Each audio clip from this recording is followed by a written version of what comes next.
Les paramètres avancés de votre application SpyPoint contrôlent les différentes fonctionnalités qui pourraient ou non s'appliquer à votre appareil. Nous allons revoir ces paramètres et les options qui existent, mais gardez en tête que tous les appareils ne disposent pas de ces paramètres. Une fois que vous avez accédé aux paramètres de votre appareil, la configuration avancée apparaîtra en bas. Cliquez sur le plus pour obtenir plus de configurations avancées disponibles pour votre appareil. La première option que vous devriez voir est le format de la date. Elle vous permettra de choisir un format entre mois et jour année et jour mois année. Ensuite, vous devriez voir le format de l'heure qui vous permettra de choisir entre le format 12 heures et 24 heures. Vous devriez aussi voir le réglage de l'unité de température qui vous permet de choisir entre les degrés Fahrenheit et Celsius. Votre caméra pourrait aussi être équipée d'un système de flash pour personnaliser le mode nuit. Ce paramètre change l'intensité de la lumière infrarouge. L'option invisible offre un flash invisible, mais une moins grande portée lumineuse. L'option optimale offre un équilibre entre l'option invisible et renforcée pour un effet de flash réduit et une portée de luminosité plus élargie. L'option renforcée étend la portée lumineuse à son maximum.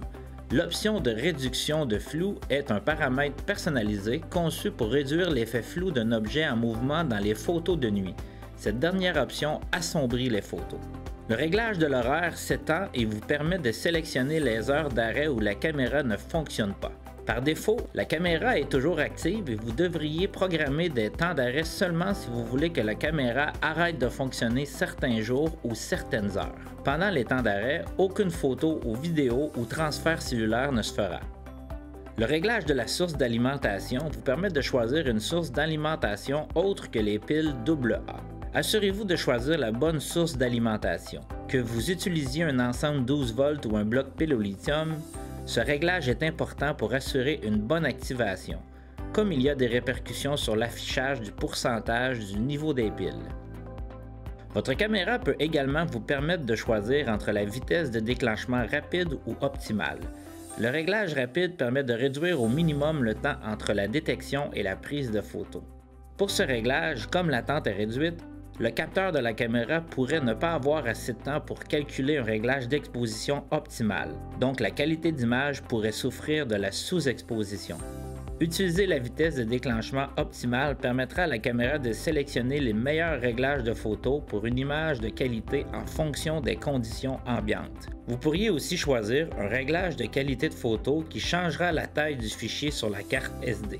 Avec le réglage de qualité moyenne, le fichier sera enregistré avec une résolution de 2 mégapixels, alors que la photo de qualité élevée sera enregistrée avec pleine résolution. Enregistrer un petit fichier prend moins d'espace sur la carte SD et économise la charge de pile en réduisant l'énergie nécessaire pour traiter les photos. Peu importe le réglage, la résolution de la photo miniature dans l'application ne changera pas sans une demande de photo Full HD. La dernière option que vous pourriez avoir est la fonction cellulaire. Ce réglage vous permet d'arrêter la communication cellulaire de la caméra. Elle continuera à prendre des photos et à les enregistrer sur la carte SD installée, mais elle ne communiquera plus avec l'application. Notez que si vous arrêtez cette fonction, vous devrez peut-être visiter votre caméra et la redémarrer pour réactiver la fonction cellulaire. Pour d'autres vidéos instructives et éclairantes comme celle-ci, visitez le spypoint.com/fr/support.